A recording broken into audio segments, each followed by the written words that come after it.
Padilla. Thank you, Madam Chair.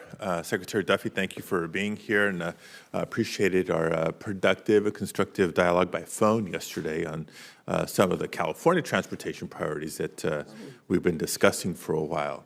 And I appreciate, Madam Chair, the opportunity to shed light on the bipartisan infrastructure law. It has meant more than $54 billion of investment in a number of projects throughout the state of California that not only help keep up with our transit needs, help keep modern and efficient some of the nation's busiest ports, and of course our extensive highway system.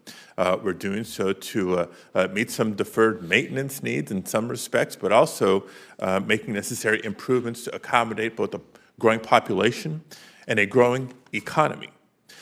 So a lot of these projects have been a long time in coming, and we're finally glad to see the activity happening. But as we talked about yesterday, it's also critical that the administration supports some key events that are drivers of goods movement, people movement, and are a catalyst for modernization. Specifically referring to the LA28 Olympics to be hosted in Los Angeles, the most populous region in the country already. But add to that the anticipated 15 million ticket holders coming to events in 2028. So to make it successful and to lay the foundation for economic growth well beyond the Olympics, we're looking to partner with the Department of Transportation in a big way. 2028 seems like a long ways away, but it's actually just around the corner from a planning and preparation standpoint, and we need funding for those preparations now. And I think it'd be helpful to have a designated line item in the president's budget to help us prepare not only for LA28, by the way, but also to lay the foundation for the 2034 Winter Olympics in Salt Lake City. So long an intro to ask you what you might be able to provide in terms of an update on your work to support the Olympics in 2028, including any work with the OMB to develop funding proposals for the Olympics. Yeah, I appreciate the question, Senator. And again, it is the Olympics that are going to be hosted in LA, but in America. And so there's a task force in this administration that we are part of, that I have designated someone to as we think through what should the administration be looking at. What are the needs of the greater LA area? As to your point, we're going to see a lot of people come into our country. We're going to move them. We have to house them. And again, that's a thoughtful process that we are engaging in right now. And I would agree with you. 3 years is right around the corner. It's not a lot of time. We have to move quickly. Move them, house them, and help maintain safe and secure events around the Olympics. Question on a different topic. The Infrastructure and Jobs Act provided $8 billion in advanced appropriations for the FTA's Capital Investment Grants Program, one of the items that we talked about yesterday, which helps fund large transit capital projects. Projects make their way through the pipeline after already rigorous review on their merit and their feasibility. And there's a number of critical projects in California making their way through the pipeline as we speak.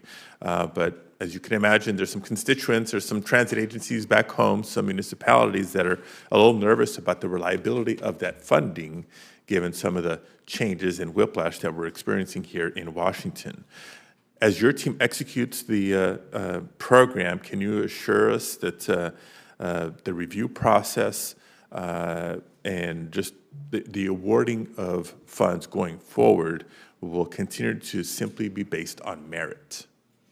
Yes, Senator. And I think you might be also referring to the California High-Speed Rail project, which we are going to. One of a number, yes. And per our conversation yesterday, our people have been in touch with the California Rail Authority, I believe is who that is. And but I do believe as a philosophy, if we commit to rail, if we commit to infrastructure, we should actually build the infrastructure we commit to. And I know that this project you've laid out, there's distinct differences for the LA to San Francisco portion of this high-speed rail. But when we give timelines and projections of cost that we can't meet and it's 33 billion. Now it's going to be like 133 billion. There was time frames that were set by, it should be done by 2020. Now there's no time frame in which it's going to be completed. That's not your fault, Senator, but we have to actually deliver on projects for the people. And we don't have high-speed rail in America. If we want to have high-speed rail and you want to dedicate money to it, let's actually show America what high-speed rail looks like,